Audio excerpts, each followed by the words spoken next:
ప్రియమైన మిత్రులారా, నా పేరు అశోక్ బాబు తులిబిల్లి, రాష్ట్ర మాల ఉద్యోగుల సంఘం అధ్యక్షుడిని. నిన్న ఈ యొక్క ఆంధ్రప్రదేశ్ ప్రభుత్వం ఎస్సీ వర్గీకరణ మీద ఇచ్చినటువంటి ఆర్డినెన్స్ జీవోని తీవ్రంగా వ్యతిరేకిస్తూ, తీవ్రంగా ఖండిస్తూ ఈ యొక్క రాష్ట్ర మాల ఉద్యోగుల సంఘం గత 3 నెలల నుంచి సుదీర్ఘంగా న్యాయ పోరాటం చేయడానికి కసరత్తు చేస్తూ ఉన్నామని చెప్పి మీ అందరూ కూడా రాష్ట్ర ప్రజలకి, రాష్ట్ర ఉద్యమకారులకి, మాల జాతి మొత్తాన్ని కూడా ఈ సందర్భంగా తెలియజేస్తా ఉన్నాం.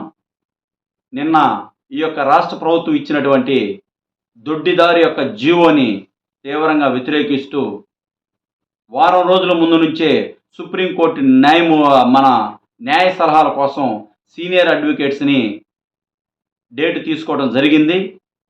యాదృచ్ఛికంగానో మనకి అవసరమైన దృష్ట్యానో నిన్న సుప్రీంకోర్టు సీనియర్ అడ్వకేట్లందరూ కూడా విజయవాడ వచ్చి మాట్లాడటం జరిగింది.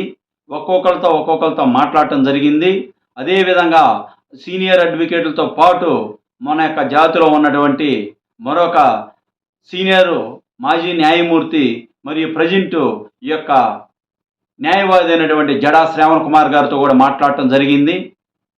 ప్రియమైన మిత్రులారా, ఈ ఆంధ్రప్రదేశ్లో ఉన్నటువంటి మాల నాయకుల్లారా, మాల ప్రజల్లారా, నిరుద్యోగులారా గమనించండి.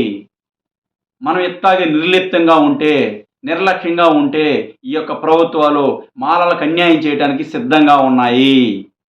మాలలకు అన్యాయం చేస్తూ ఉంటూ చూస్తూ ఊరుకోవటానికి రాష్ట్ర మాల ఉద్యోగుల సంఘం లేదు.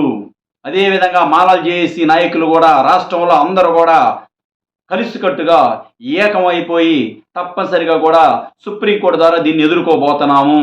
దానిలో భాగంగానే నిన్న విజయవాడలో 4 సుప్రీంకోర్టు సీనియర్ అడ్వకేట్లతో మాట్లాడటం జరిగింది. జడా శ్రావణ్ కుమార్ గారితో మాట్లాడటం జరిగింది. దీనికోసం న్యాయ పోరాటం కోసం రాష్ట్ర మాల ఉద్యోగుల సంఘం సమాయత్తమైందని ధైర్యంగా చెబుతా ఉన్నాము. మీరేమీ భయపడద్దు.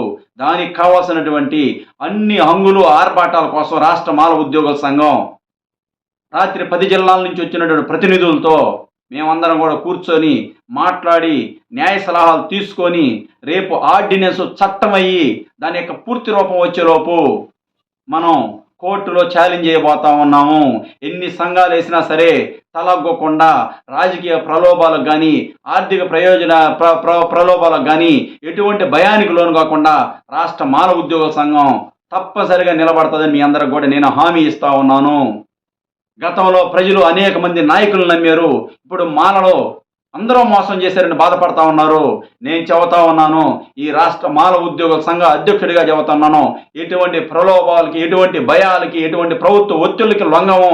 ఈ కోర్టులో ఎంత ఖర్చు అయినా సరే రాష్ట్ర మాల ఉద్యోగుల సంఘం పోరాడుతుందని చెప్పి మీకు అందరికి కూడా సవినయంగా మీ బిడ్డగా మీకు చెబుతా ఉన్నాము. కనుక ప్రియమైన మిత్రులారా, రేపు జరగబోయేటువంటి న్యాయ పోరాటం ఒక పక్క, అదేవిధంగాను వచ్చేసి న్యాయ పోరాటాన్ని రాష్ట్ర మాల ఉద్యోగ సంఘం భుజాన పెట్టుకుంది. అదేవిధంగా ప్రజా పోరాటాన్ని కూడా చేస్తుంది. ప్రజా పోరాటానికి ఉద్యోగులు, ఉద్యమకారులు, యువకులు, నిరుద్యోగులందరూ కూడా మీరు రోడ్డు మీదకి రాకపోతే ఇంకా మాలలకి సమాధి కట్టడానికి సిద్ధంగా ఉన్నారు. ఇప్పుడున్న మనకున్న చివరి ఆశ, దింపుడు కళ్ళ మనిషి చనిపోతే పూడ్చబోయే ముందు, కాల్చబోయే ముందు చెవులో 3 సార్లు పిలుస్తారు, లేస్తారేమోనని అలాంటి ఆశ ఉన్నది.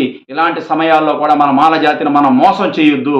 దయచేసి అందరూ కూడా నిస్వార్థంగా, నిష్పక్షపాతంగా, జాతి మీద ప్రేమతో మనందరం కూడా న్యాయ పోరాటం కోసం రాష్ట్ర మాల ఉద్యోగుల సంఘం మేమందరం సిద్ధంగానే ఉన్నాము.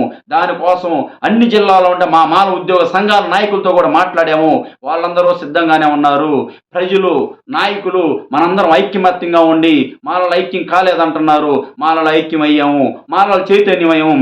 ప్రభుత్వాలారా ఖబర్దార్.